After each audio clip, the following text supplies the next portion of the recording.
Welcome to Happily Ever Aftermath, the podcast where we discuss relationships in movies and our relationships with them. I'm Polina Grunbaum. And I'm Diana Rojek-Sconard.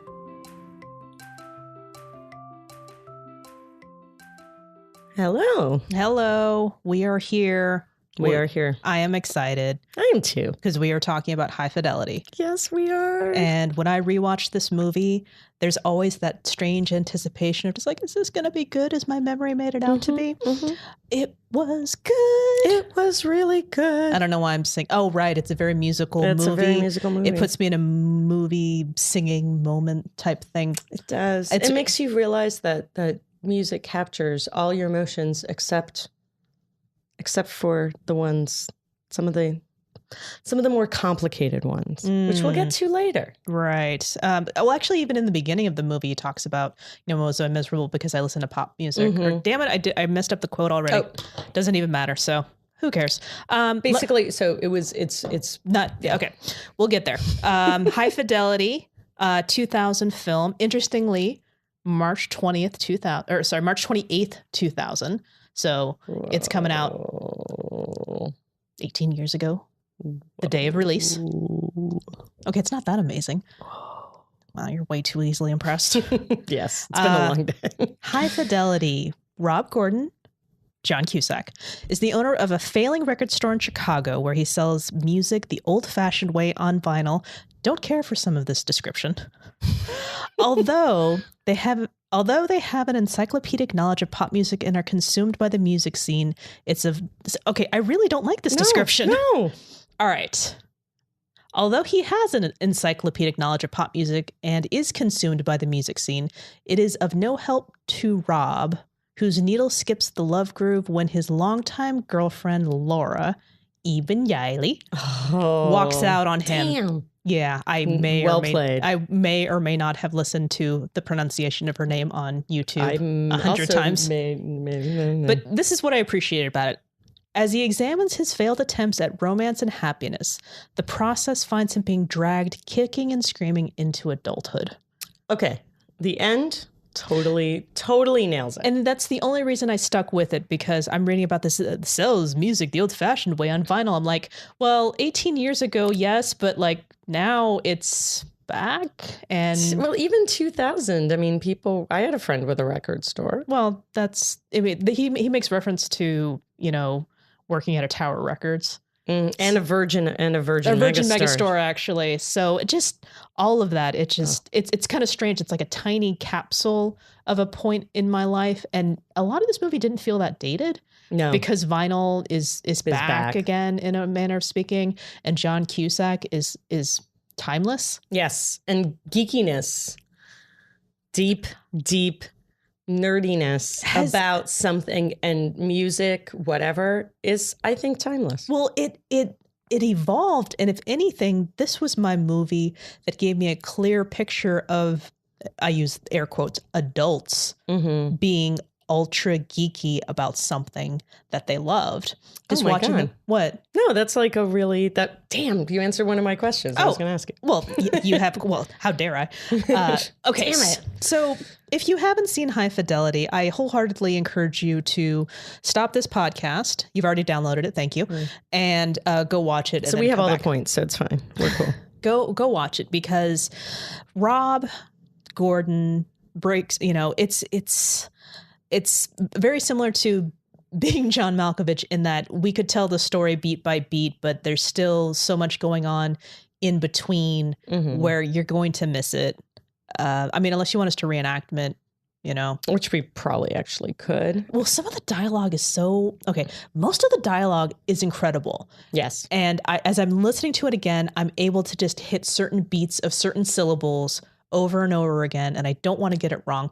Yeah. So I mentioned this before, but I was on an episode of the podcast Movies Made Me, and this is my number one movie that influenced me, because watching this movie, seeing the future of what I wanted, granted, I got to watch Rob grow up. I'm like 16-year-olds and thinking, wow, this is amazing. And he owns a record store and they're talking music and they're geeking out about it. I want to geek out about movies that way. And it's amazing. And then now watching it at 35, and I'm just like, this is incredible watching him grow up. And I'm happy to see the beats of him growing up. He needs to grow up a little bit faster. Yes. I'd like to think that I grew up a little bit faster. And there's actual certain pieces of the movie that are still give me goosebumps. And when we get into that point in the movie, so, okay, Laura breaks up with Rob and you hear him just going back, basically having a hissy fit and talking about how Laura, she didn't even make it into the top 5 of his breakups that had the biggest impact on him. See, we're talking about things having an impact on you. And so he rattles off all of these different girls and, you know, Laura, you didn't even make it into the top 5. And he's all about making top 5 lists, which I've been making for as long as I can remember. And in fact, and with the same level, I will say, the same level of anxiety and stress, concentration and detail. Yeah. There's lots of rules. There's tons of rules. Oh, that's also with making a mixtape. I had mixtape rules. Oh, totally. Everyone has mixtape. Okay, I'm sorry. If you make a mixtape, you have mixtape rules. There are many rules for making a mixtape. I agree with this one. Well, if you remember a certain part in the movie where this little gentleman wanted to come in and purchase a vinyl and how much you want for it? Oh no, I'm sorry, we're not selling that today. Well, and then their friend comes in. Yeah, I'll buy that. Sold. Also, I think they knew they could get more money off of that guy. Well, of course they could get more money off of it, but did you hear the subsequent dialogue? Yeah. Why would you sell it to me, not to him? Because you're not a geek, Lewis. Yeah. You guys are snobs. No, we're not. Yeah. There. I don't want to keep going because I'm going to get the quote wrong. I know. There's so many. Okay, so this is all about you. I'm going to very quickly talk about my relationship with this movie. I am a huge Nick Hornby fan. Okay. And he actually wrote the screenplay. John Cusack read his book and was like, I want to make this into a movie. I just want to set it in Chicago because the book is very, in fact, one of the reviews from England was like, there's no way they could translate this into Chicago, but I guess they did. There's no way this movie didn't take place in this story can take place in not Chicago. Yeah. But you know what's great is that music is. But the book is fantastic. I would highly recommend reading it. I've read the book. Okay. But I read it after the movie. Yeah. So I actually, this is one of the few movies where I'm like, oh yeah, okay. This actually does capture some of the things, like most of the things in the book, and I don't hate it. Oh, it captures a lot. I really, really like this movie. When I saw this movie and read the book, which kind of came out it was fairly short succession, but mostly the book. I was going through kind of a crisis of growing up of my own. So when you were reading the book? When I was reading the book, and then the movie came out pretty soon after. Okay. Mostly when I was reading the book, I just really, there was so much of it that I really, unlike being 16 and being like, oh, I want to be that geeky book. I found it a very cathartic book because I did spend tons of time in record stores, crushing after guys like this, like these guys, the kind of cooler version. Whereas I discovered this the other day, I did not have a crush on Rob. I wanted to be Rob. That was my next question, actually, because when I was rewatching it for the second time for this podcast, I was like, who do you associate with? Because Laura, to me, I definitely Rob. But Laura, I was like, oh my God, Laura is so Diana. I am Laura. Go on. I just felt, the practicality. So her practicality, her sort of honest, kind of straightforwardness. She's she just takes things at face value a lot of the time, and kind of doesn't she understands why he is the way, like she understands how his sort of music geekiness, like what it is a function of, but she doesn't really get sucked into it.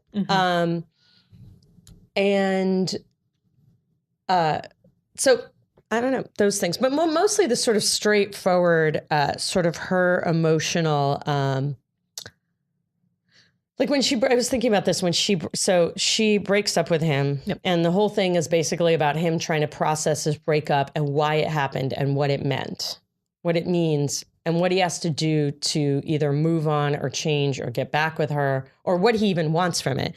And then this movie's a rabbit hole. It is a rabbit hole, though not as much of a rabbit hole. No, this movie is a rabbit hole of emotion. No, no, it's of me. And so he's analyzing what happened, you know, with the relationships, much like how I analyze relationships in movies. God, it is a rabbit hole. I actually, and even rewatching this now, I was like, oh, I can like relate to this again. So anyway, I want to spend most of it talking about you, but I just wanted to get my thing in. Plus the Cusack.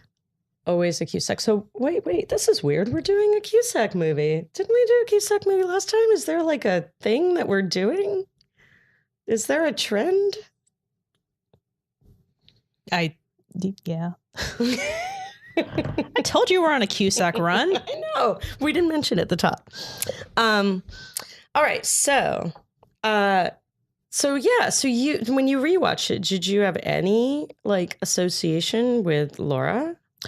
How did you feel about Laura? Okay, so with Laura, I found myself kind of amazed that she decided to put up with Rob for as long as she did, which was fair.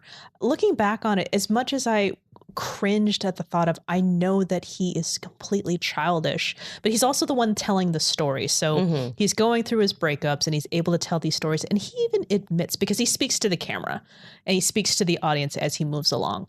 And I'm listening to him saying what it is that was happening in the relationship. And, you know, she broke up with me, but, you know, it didn't hurt me as much as all these other ones did. And then there's this conversation between him and their friend Liz, played by Joan Cusack, which, of course, when you got the John and the Joan, that's fantastic. Joan. That's in my notes right now. Joan, exclamation point. It's true. I see it. It's so great because there's a phone call between the two of them. She's just like, actually, no, I'm sorry. There's an answering machine message. And Joan Cusack, Liz, the character Liz, is just like, you know, I haven't taken sides yet. Yes.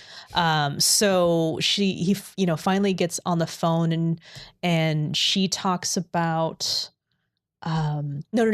There's all these parts in between, but there's this moment where Liz comes into the store. She says, you know, hi, Rob, you fucking asshole. And then she turns and goes the other way.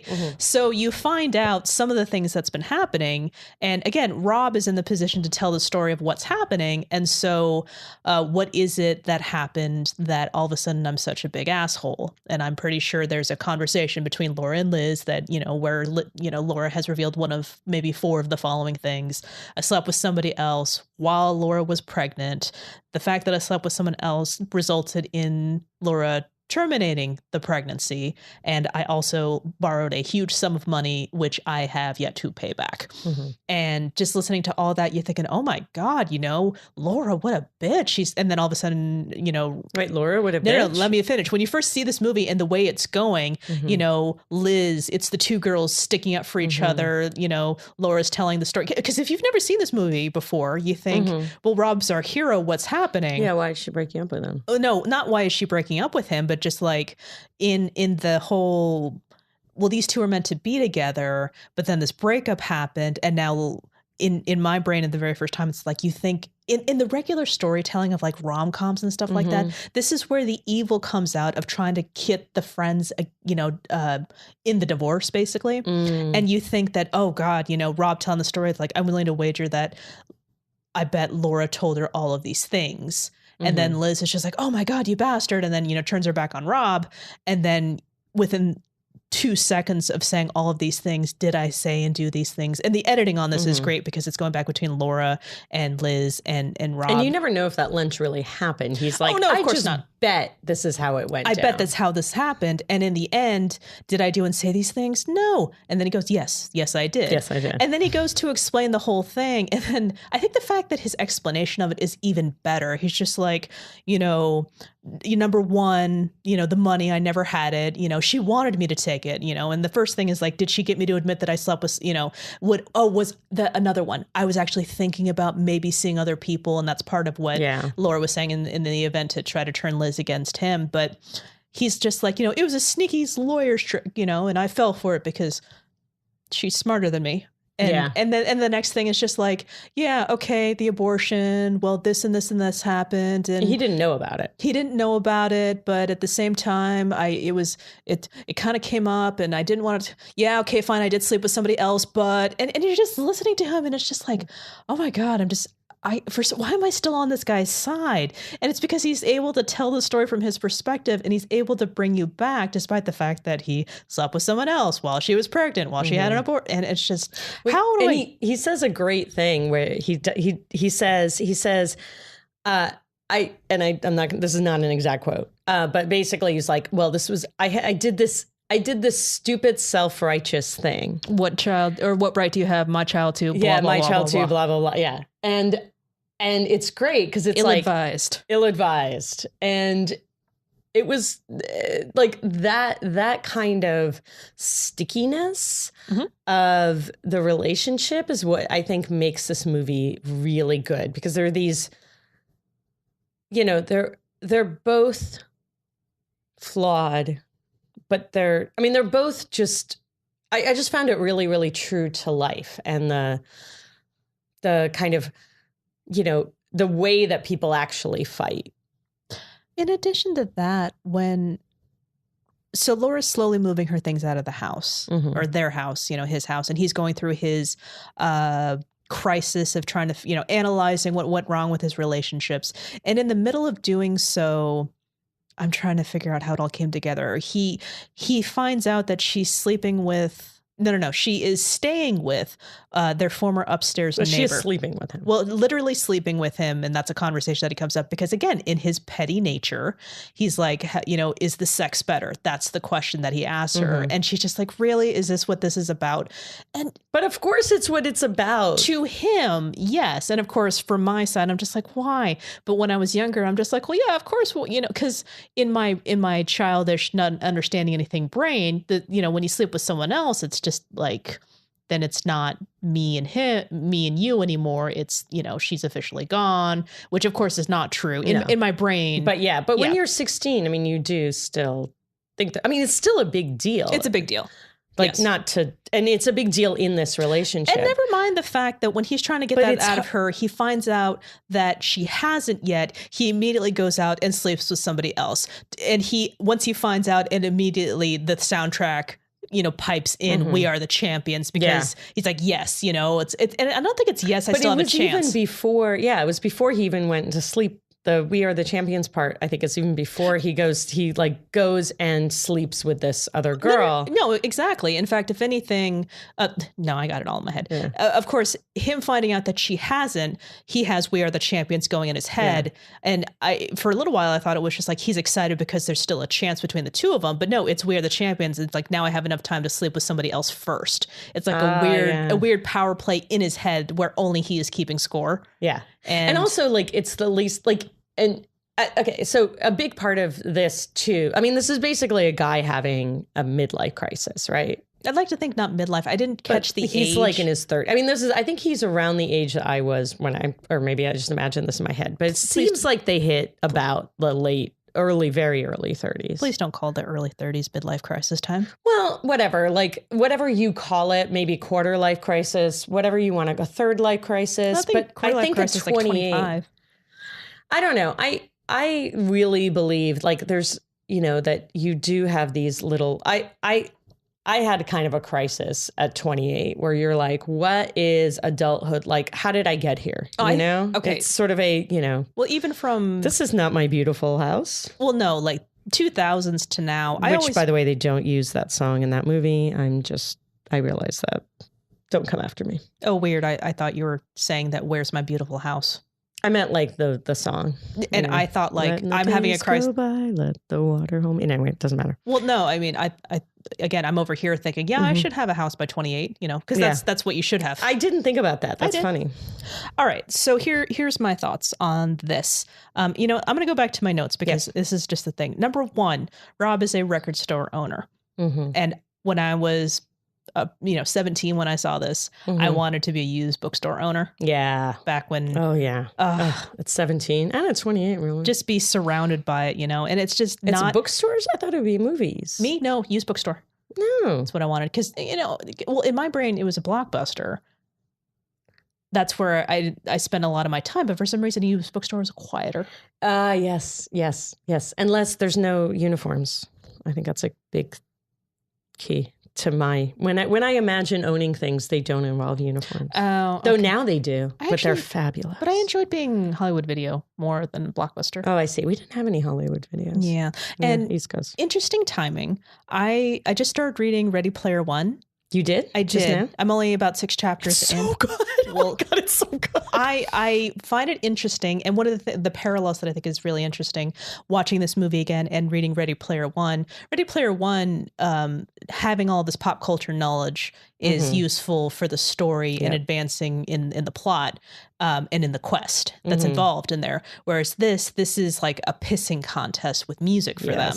So I'm listening to these guys make fun of each other, especially the two characters. Jack Black plays Barry. And then you have Dick, who's played by Todd. I can't remember his last name, but they're just rambling back and forth with one another. And they're talking about songs, especially the number 4 with a flyer, number 4 with a smile. I'm sorry, isn't it called Number 4 with a Smile? And Todd Louiso. Thank you. The back and forth between that. I mean, I love trivia and I listen to Doug Loves Movies, and it's all about full title or, Indiana Jones and the Kingdom of the Crystal Skull, Lord of the Rings, The Return of the King. It's not Lord of the Rings, Return of the King. It's or something to that effect. You have to get it just right. Terminator 2, I'm sorry, full title, please. You got to get it. You got to get it right. And so I'm just listening to that. I'm listening to them talk about when Marie DeSalle's playing, and they're just kind of just staring at her, idolizing her, and then just going immediately back to themselves. I want to date a musician. Not be a musician, date a musician. I want to live with a musician. Yeah. And then have like their cute little private jokes in the liner notes and stuff like that. I'm like, I remember feeling that I wanted to be attached to a creative mind. Which is ridiculous. Like, or just be a creative mind. No, see, that's why it works over here. Yeah. We are collectors. We are appreciators. And that's even part of one of the quotes that Laura was talking about and something that really resonated with me. No, I don't have the talent to create a freaking album. I can't sing. Not like Barry, who's just like, I can sing. It's and also, even if we did have the talent to do so, I was in choir in elementary school. I played the flute for 4 years, but that's not going to get us anywhere. That's not going to propel us into stardom. That's not going to put us with a record label with our private jokes in the liner notes. We're not creative people. The best we can do is attach ourselves to creative people and ride their glory. I guess like when I saw this, I was older and I remember all these things of being younger and watching these guys. And I was seeing these guys now, like go through. I was seeing guys like this. I have friends like this. My husband's was in bands. I knew lots of people who were bands or theater, and I was watching these guys kind of go through what Rob was going through. So that's part of it too. So it's really, really fun listening to you experience it when you're 16.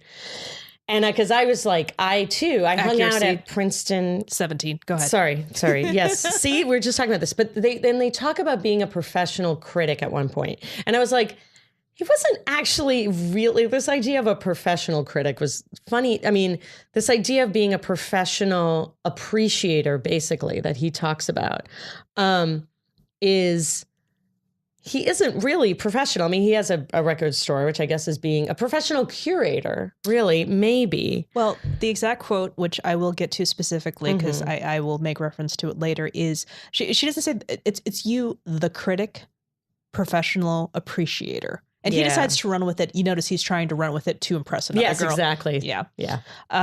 It's just the way he thinks. He has all of this machismo, I guess I'll call it, because I can't think of a better word for it, because it just screams testosterone in the movie. Yeah, my friend used to call it, she called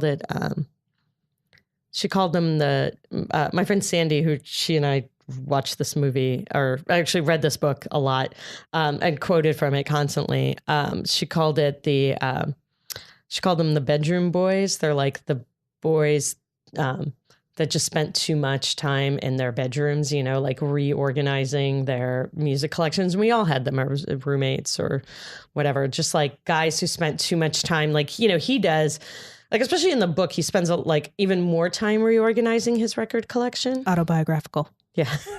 And I have a full on appreciation for that. Of course you do. Yeah. In the order in which I purchased them. Oh yeah. Mm-hmm. No, I've done shit like that. I'm kind of like that with books, but the thing is, I guess, like, to me, rewatching this now, I realize like how much I used to feel so oppressed and nervous about getting all that stuff wrong, getting these, and I'm just like, you know what? I don't have a lot of time left. I kind of have to get to the enjoying part of my life. And so I just don't care about these. I'm going to cut them out. God damn it. Well, I have a question for you. Mm-hmm. Did you ever get crap for getting it wrong? Are you kidding? Mm-hmm. I get crap for getting it wrong now. Yes, now you do, because you know me. Are you kidding? All the guys like, all the time. So, I mean, I still get crap for getting, the friggin' War of the Roses wrong. You mean War of the Worlds? No, like the actual I'm messing with you right now. I'm a geek. Well, let me put it to you this way. Of course, I got crap like all the time. I hung out in record stores and people were like, "Oh, you listen to that?" I was one of those girls who was like, "Oh, tell me, yeah, I want to buy all the albums that Green Day." Like, is this the new Green Day? Yeah, an actual line in the movie. Yep. And then the eye roll and the eye roll. Bonding over people who just don't get it. How high school is that? Oh my God, so beautiful. How geeky and nerdy in such a delicious way. And I love that in my 30s, as much as it still kind of happens, I pull myself back. That's the thing. You're just like, well, does it really matter? I just want to continue this conversation. I think it matters to you. It really does bother you. It does, in a way, when people, okay, this goes back 4 steps. People who say that I have a podcast about rom-coms, and I just want to go. I know, me too. Wouldn't put it that way. Oh my God, no, I have the same way. It's just like, because we're talking about this in a meeting, and I brought it up. But that's your fault. It's totally my fault. I brought it up, but I thought the meeting was going to start, and then it didn't. And then I was totally like, they're like, well, you have to watch these rom-coms, and I'm like, the meeting has to start and I have to shut up, but I don't actually have a podcast about rom-coms. No. Because I don't like rom-coms that much. I'm actually not a big fan myself. Yeah. But at the same time, the relationships in movies are fascinating. I managed to find a rom-com in movies where it's not there. That's the thing. And actually what I really That makes me Rob Gordon. Does make you Rob Gordon. Nice. The other thing I actually really love is, I love hearing other people's stories, but one thing I really do love is then watching these movies, even if they're are in a weird way much more enjoyable than watching a lot of movies, because I know I'm going to be able to talk about them after. So it makes the time sort of feel, and it's more pleasurable. There's something to connect with about. Yeah. I mean, we can hit movies where I have no interest in seeing them, and if it's my husband's, if it's my husband suggesting it, it's like, no, I can show my true self and be like, I don't want to. But if it's for the podcast, or, hey, Polina, let's watch this. What? Oh, okay.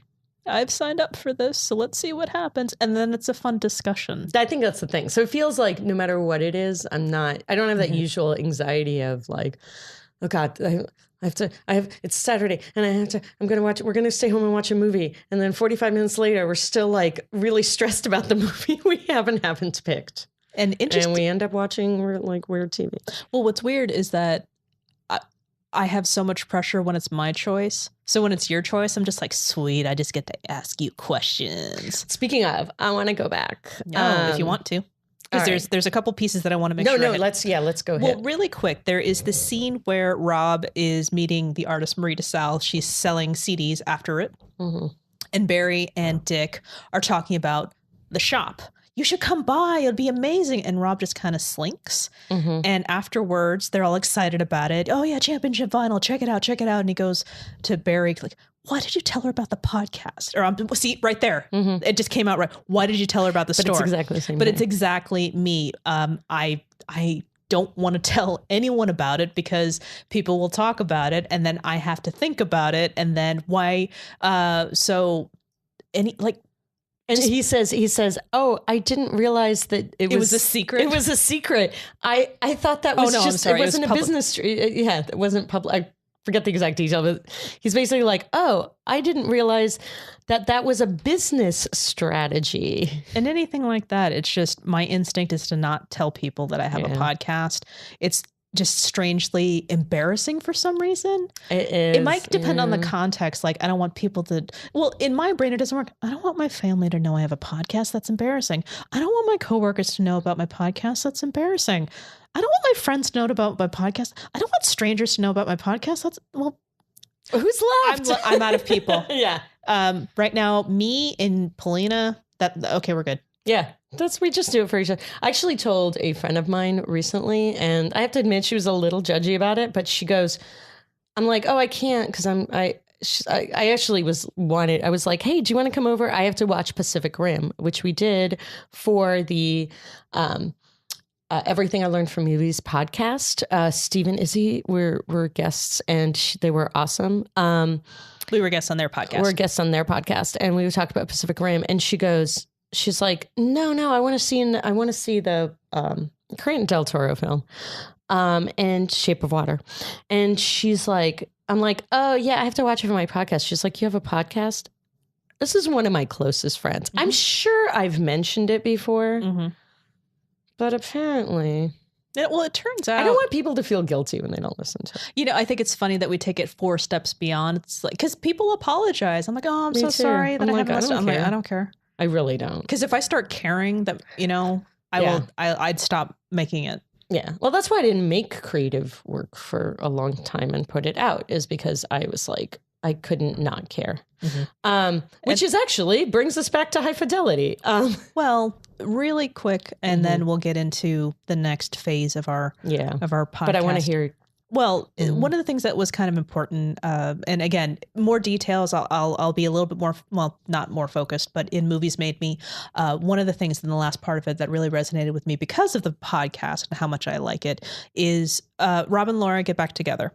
And in doing so, there's also this part where Rob decides to put out an album. He decides to start a label and puts out a 3-song single with a couple of people, and he doesn't perform on it. There are these he's a producer. There's these hooligans. Hey, how dare you? There are these teenagers who hang out outside of a store, and they did steal things. So they are technically hooligans. I'm not going to get into the definition of hooligans, but they are a couple of teenagers who have some artistic talent, and he decides that he's going to put out their songs. And so Laura decides that Rob used to be a DJ, so mm-hmm. it's an evening called Dance Music for Old People, featuring the glorious return of DJ Rob Gordon. Mm-hmm. And he's so upset about it, and he's trying to convince her not to do it. He's trying to get her to cancel. He's trying to tell the 2 teenagers, please don't come, don't do this. Don't, it's not a big deal. It's just a single. And her response to that was, it's just that you're making something, you, the critic, the professional appreciator, put something new into the world. And the second one of those things gets sold to somebody, you're officially part of it. Yeah. And you can't make fun of it. Well, no, you can. But that's just it, though, is this is me making the podcast. And I remember getting chills. There's two parts of that. Like when I finally got started recording with you and trying to get the guts to finally put it out there into the world. Because it's one thing to record it. It's another thing to actually put it out there for someone else to listen to. And that's why it took us over a year to actually put out something. We had a pod for a while. We definitely had a collection that we did put together chronologically. And so it just gets to me, and it's just right there in my heart. And like the person that I am, I'm quoting movies, television to tell the story of my life. And High Fidelity is up there, top five. Top five. Top five. Yeah. I'm just going to, before we transition, can I just say that watching it for the second time, the one thing I found is I am so in love with the actress who plays Laura. Please gush. Every time I remember liking her, but every time, especially when I watched it the second time for the podcast, I was actually in a ramen restaurant really close to where we're taping. And I was like, I realized I was just sitting there with my chin in my hand, like replaying like bits. I was like watching a scene she was in and replaying it. Her voice is like honey. The way she looks at you is so magnetic. You just you understand why he's why this is the right choice for him, because anyone would want to be with her. She is together. He talks about how kind she is. She's funny. She's got a fantastic laugh. Everything. And her up to game is pretty fucking solid. Did you say updo? Yes. Okay. She always has this, like, her hair in this like twist of a thing. Always has some sort of different twist. Which is kind of strange. I actually thought there was a point where I didn't like her bangs, but that was a 2000s thing. I had those bangs.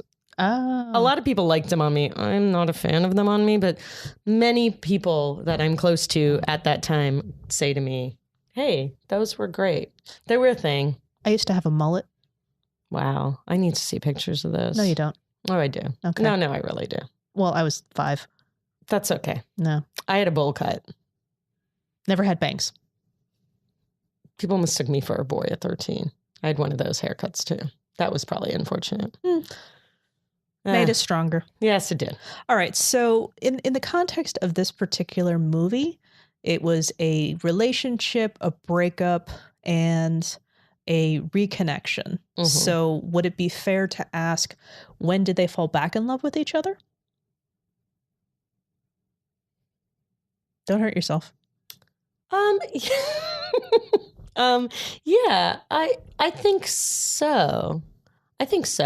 Okay. Yeah, because you only see them their early relationship before. I think that's probably got the most grist for the mill, as they say. Who says that? They. They. Okay. I stand firmly behind they. You're not gonna take time out of this podcast to look up the they. Well, first of all, that's just me saying, what the hell are you talking about right now?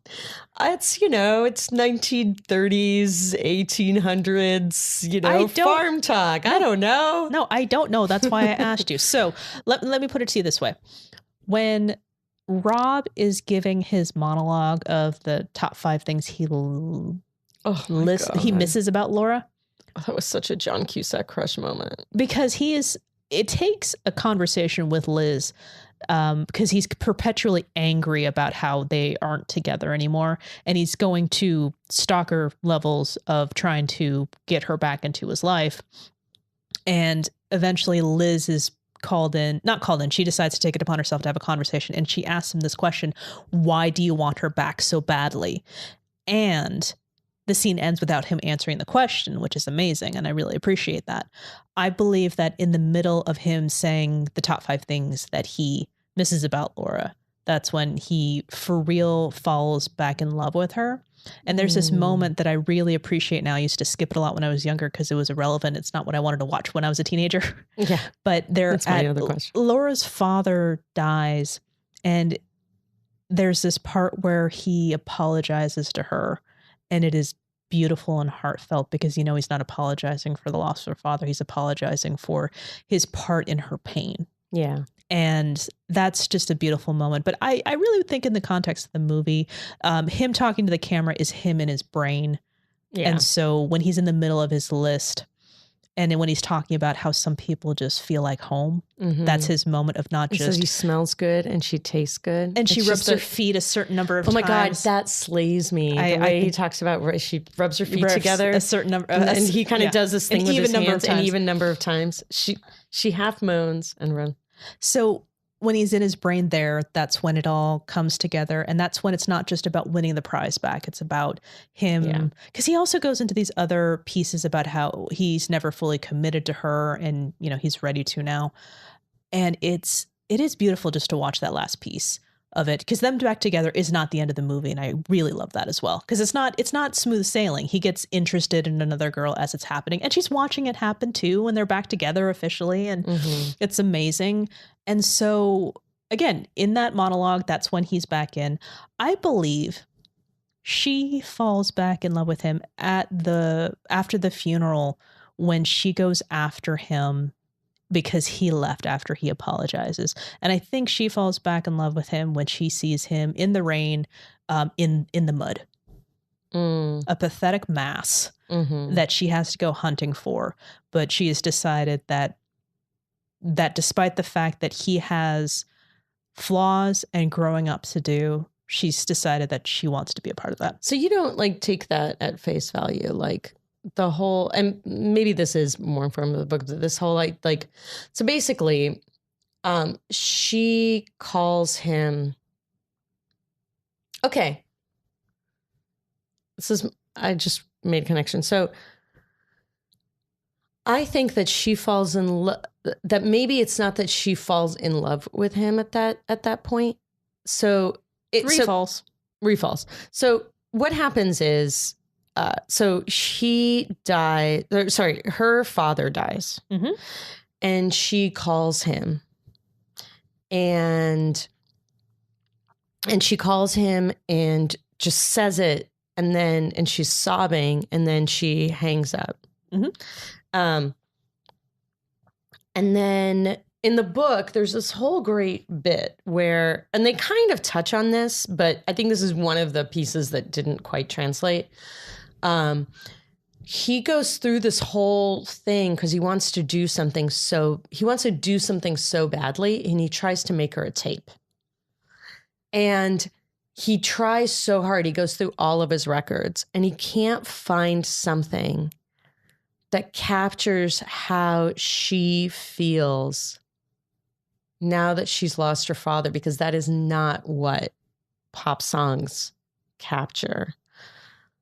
And it's this kind of ongoing thing because, I'm sure you experience this when somebody that you are when somebody loses somebody that close to them that you're close to, you have this crazy need to just make it go away, and you can't, and it's desperate. It's a desperate emotion. And they don't quite talk about that.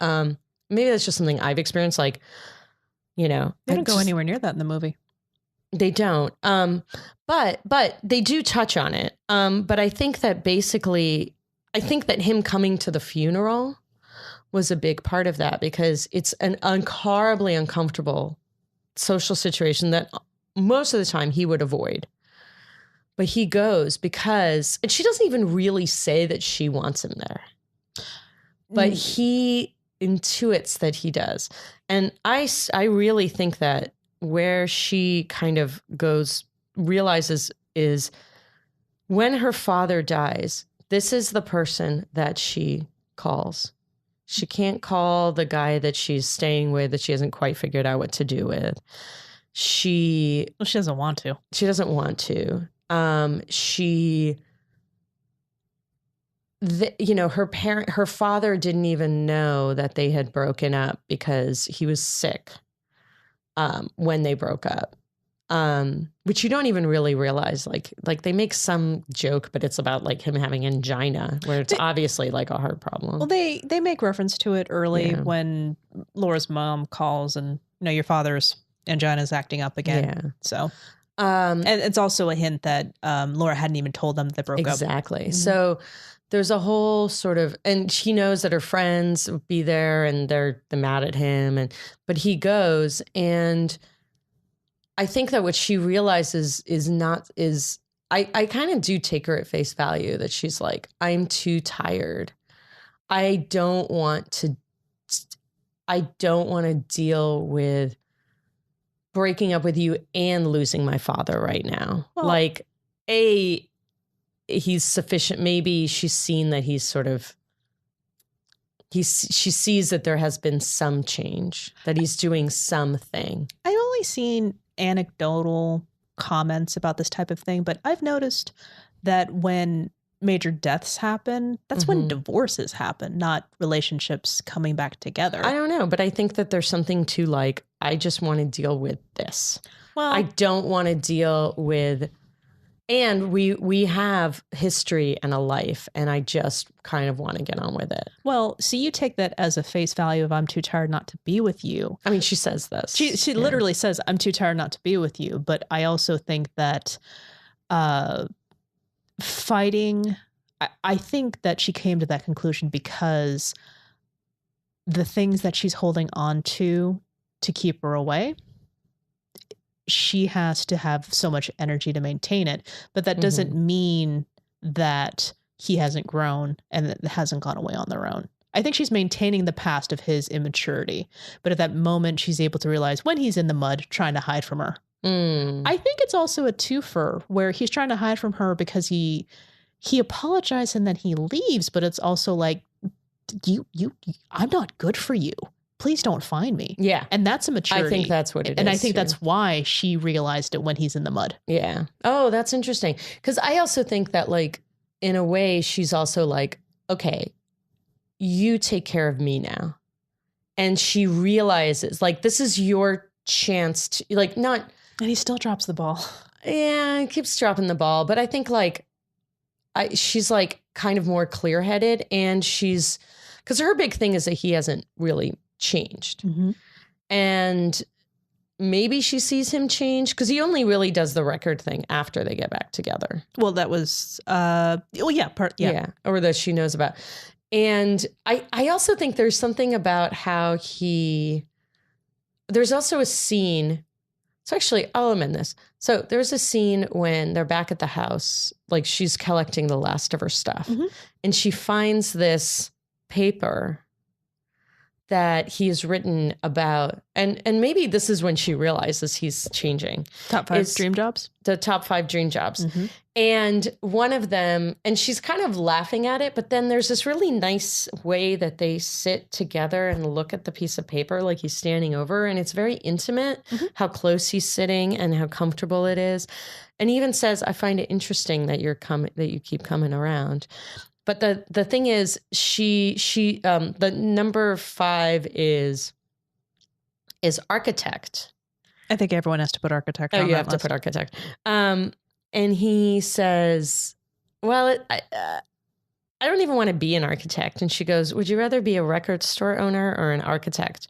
And he goes, oh, well, yeah, record store owner. And I think also at that point she realizes, like, he needs to change, but he also is kind of living. There's a part of his life that he's living that once he realizes it's actually good, then it's good. Like the record store and like her. I mean, he has, he sort of has one of his dream jobs. He's a record store owner. Yeah. Which, okay, let's, like, in 2000, this almost seemed like a good idea. Though it was still coming to the end of it. He's Annie Potts in Pretty in Pink. He is, but later when, the Virgin Megastore in like 5 years. So don't think about that when you watch this movie. It'll depress you. Joke's on them. Virgin Megastores are gone too. That's what I mean. That's his like fallback, and it's no longer his fallback. But anyway, okay. So I think that's her. I think for him, it's when I actually do think it also had to do with the dad dying and him going through, I think, a couple things. I think one, he's going through all of his old girlfriends at some point. And he meets all of them and he starts realizing like, I am not this person anymore. And I think that that's such a like, I really, this is another thing that I really associated with in this movie is that thing of like, you hold on to these breakups, the one that got away as if it's like they're frozen in amber and you are that person. And it's only either you haven't figured out the thing that, you know, split you up that you think is you, but then also you haven't figured out that they had their own stuff going on.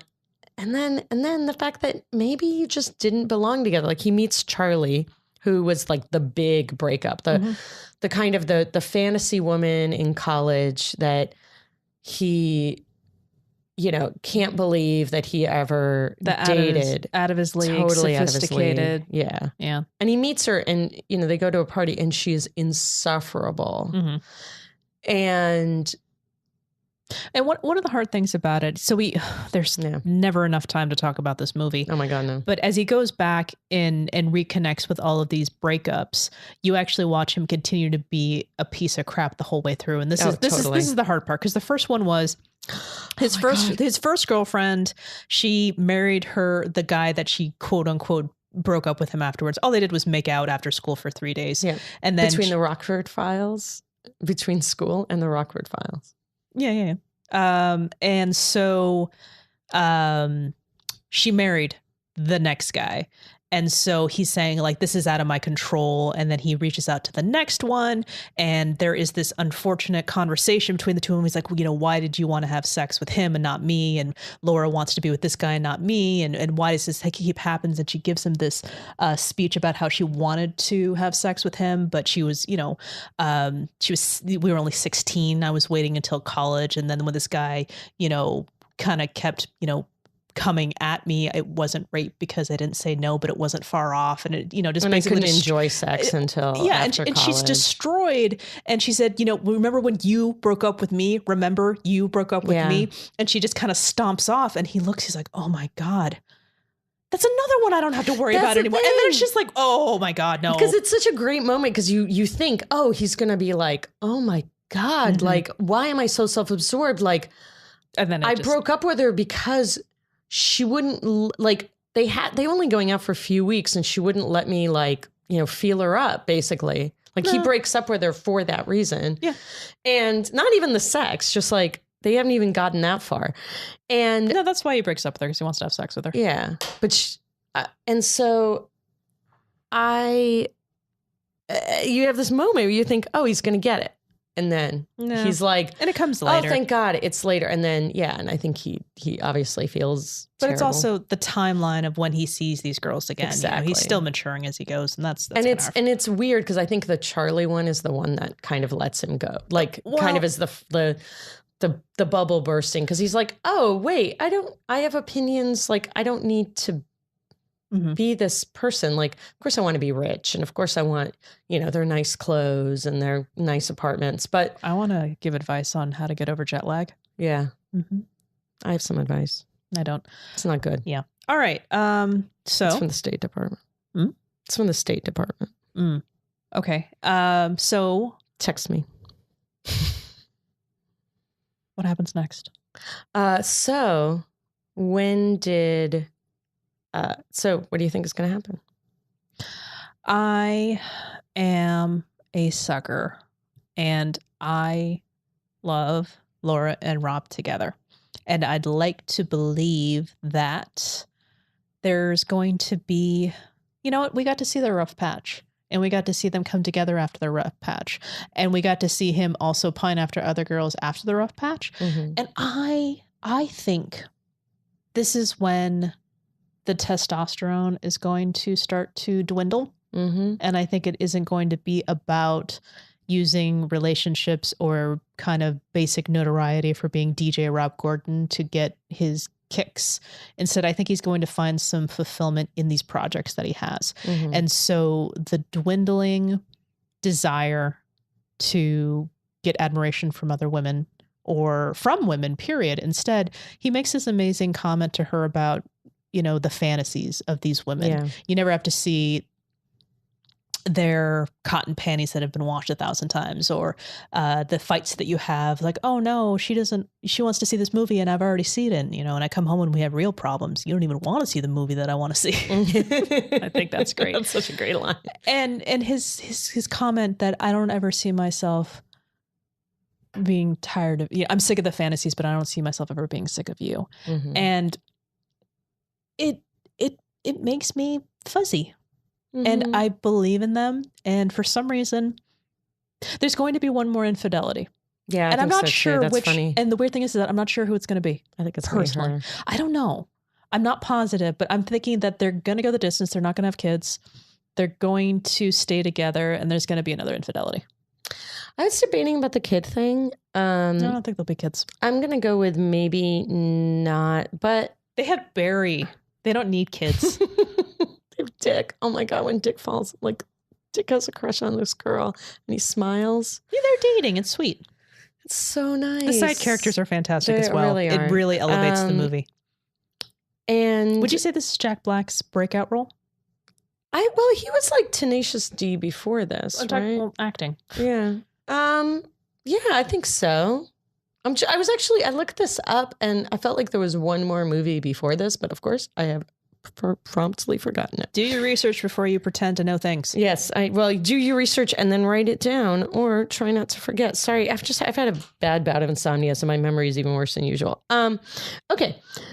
I don't know. I guess I kind of see them like, I see them having a kid, and then I think he's going to be, you know, the guy taking care of her. I think he's going to have another crush on like one of the other moms. But actually, I want to commit to like, I think Laura, not at this point, but later. I mean, I think, you know, when you're together a long time, like you break apart and you come back together. I don't mean break up like you leave, but you kind of drift apart and you come back together. You drift apart. If you're lucky, you grow back together. You grow a little bit apart, grow back together. You grow a little bit apart, you grow back together. And the more times that you do that, I think that you grow back together in little ways or in big ways, it reinforces that fear and anxiety goes away, and that comfort gets bigger, and you don't question, because you're like, oh, this has, I can make this relationship is going to, I can make it what I want, because it's going to grow and change with me, and we're going to, you know, grow apart and grow back together. And I think that but one of those times they're going to grow apart, I really think it's going to be her, because you know, maybe he's going through another period of self-involvement, or maybe actually when they have kids, he's going to be so in love with the kid, and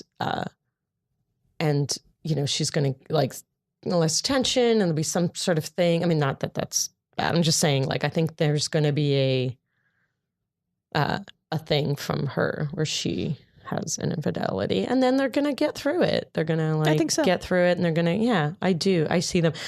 I just think she's wonderful. Like, I want to be Laura. I think I'm Rob, but I want to be Laura. I'm working on being Laura. Well, That's my goals. Well, she was making like 60, 70 grand a year and $2,000. So according to his, you know, angry poking at her, what are you doing this dump? You're probably pulling in how much now? And yeah, so there's money to be had. I don't know. Yeah. Well, just like, I think it's her. And I do think she's going to support all of his creative projects. And well, I like what he was saying about, you know, you're still the same person you are, and all I've done is, you know, change jobs. And he's like, and you change this and you change that. She's like, no, I like my job. And I like seeing that she grew, because you got to see a tiny glimpse of her before. And Yep. It's just nice. And I think like but I wonder if the transition of the music industry away from physical, like if he doesn't survive that push, and hopefully he'll find a way to deal with it. But I worry, like, another place that he could kind of disappear into an internet rabbit hole and spend all of his time there. And well, also it's a lot easier for him to create or help others create. Yeah. Mm-hmm. And the other thing I hope that he keeps is that the one thing about him DJing is it's said that's the happiest he's ever been. And the thing that he liked, like, so in the record store, he's clearly over mocking people. In the record store? In the record store, he's over? He's almost over. Like he watches the other guys do it, mock people for their musical taste, and he kind of rolls his eyes. Mm-hmm. And he's trying to change. He said, what we like is more important than what we are at one point. He's like, we decided that was more important, that what we like was more important than who we were. And the thing he likes about Laura is that it's who she is, right? At base, that she's somebody with character. She doesn't take it out on someone who's had a bad day. So I think he's going to realize, like, and when you see him DJ at the end, when he sees people happy and dancing, he's like, oh, I like this. Basically he didn't DJ so that he could have like meet girls and do the DJ thing. I mean, maybe that's why he got into it and be a DJ. He DJ'd because he liked watching people dance and be happy. And if he, kind of hangs on to that, I think he'll be all right. And here I am at this point in my life where what I like, it used to be, that's what mattered. But now I like these things and I'll talk about it because odds are I'll find somebody who likes it too. Yeah. And if they don't or they haven't seen it, that's just like, oh my God, you haven't seen it. Now it's just like, oh wow, you're in for a treat. I'm excited for you. I hope you like it. Yeah. And if they don't, it's like, well, you can't be friends now. Yeah. I mean, I felt that way for a long time. Yeah, too. it's not like especially that when I was a teenager. Yeah, I know. It's interesting. So there it is. That's High Fidelity. That's High Fidelity. Go see it, please. We've already, just barely scratched the surface of it. So yeah, can only do so much. All right. So look at that. We went from horrible John Cusack to horrible John Cusack. Let's get into some lighter John Cusack, shall we? What are we going to do next? Well, I'm going to take the choice again this week. And next time, we're going to be talking about Better Off Dead. I'm really excited to see this movie. I don't remember so much of it, so I'm very curious. Yeah. But I remember so much of it, and I'm really excited. Okay. I'm very much looking forward to it. Because I think I saw it when it came out, but I was kind of I think I was dealing with a breakup actually, because I remember seeing it. This is gonna hurt. No. I don't even have a thing, so it's gonna be all you. Do you remember the two brothers who learned English by watching Howard Cosell? Obviously not. Okay. So this will be good. Very curious. I don't know what state. Now I'm like, what? I know I saw it, but I don't remember anything of it. And I remember being kind of upset. So now I'm happy to see it as a hopefully not upset adult. Okay. So that's our Cusack run. As Polina mentioned, we were on Everything I Learned from Movies, talking about Pacific Rim. So please check that out. We are on Twitter at HEAMCast. HEAMCAST. And we're on Facebook at Happily Ever Aftermath. If you want any jet lag tips. And contact at HEAMCast.com if you want to email us. Do it. Tell us your favorite John Cusack movies. Much like your brother. I love your brother's emails. Oh, thank you. They delight me. We're part of the Lady Pod Squad. And if you want to find other lady hosted podcasts, you can search hashtag Lady Pod Squad across all of the social media platforms. I assume. I don't know how other social media platforms work. Hashtag Lady Pod Squad. Hashtag blessed. I know that they all use hashtags. Most of them. A lot of them. I don't know. And in an attempt to not be Rob Gordon as much as I usually am before, if you like us, tell a friend. Tell a friend about the podcast. And just don't tell my mother. My mom knows. And we're on YouTube now because it's a little bit easier for my mom to find it. I'm so proud of you. We're on Spotify now, too. I'm finding all the ways to get us on things. Wow, you are really good. I'm trying. No, you really are. I'm like, my list of things to do is growing and yours is shrinking. Oh. So, and one thing that we'd also like to thank is, hold on, I lost it. You talk. Oh, actually, I'll do a shout out to one of our listeners, Shane. You know who you are. I just want to say hi. And I wanted to... I like talking to you about John Hughes movies. I want to say thank you to Something Cheeky who wrote us a review. Oh my God, I love this review. On Apple Podcasts. Okay. Totally so, makes me it's so feel much great. fun to revisit favorite movies from the past, and it's even more fun to delve into how they shaped our ideas of romance and relationships. You get it. Paulina and Diana do a wonderful job of recapping the movie and giving their personal opinions and connections to the movies that we all loved as kids, but aren't quite sure why. Yes. You really get it. You really, really, really get it. And thanks for You saying are we people. do. No, thanks for thinking that we do a good job recapping. Because yes, we don't. I don't think we do. I think we need to work on that. They point out the problematic parts too. Damn you, Rob. And then and give food for thought. Deciding what happened to the characters after the credits roll is the most fun part of the show. # Lady Pod Squad. Oh, Lady Pod Squad. Thank Lady you. Pod Something Squad, Lady cheeky. Pod Squad. Yeah. So Thank you for the reviews. Yes. Please give us more if you can figure out how to do it on iTunes. Apple Podcasts. Or whatever Apple it's called Podcasts, now. yeah. So if it's I just switched to it. well, Apple Podcasts is if it's on the phone app, and then iTunes is when it's on the desktop. Yes. So if you're ancient, She says, even though she doesn't have a Mac and I do. I still have my 2nd gen iPod though.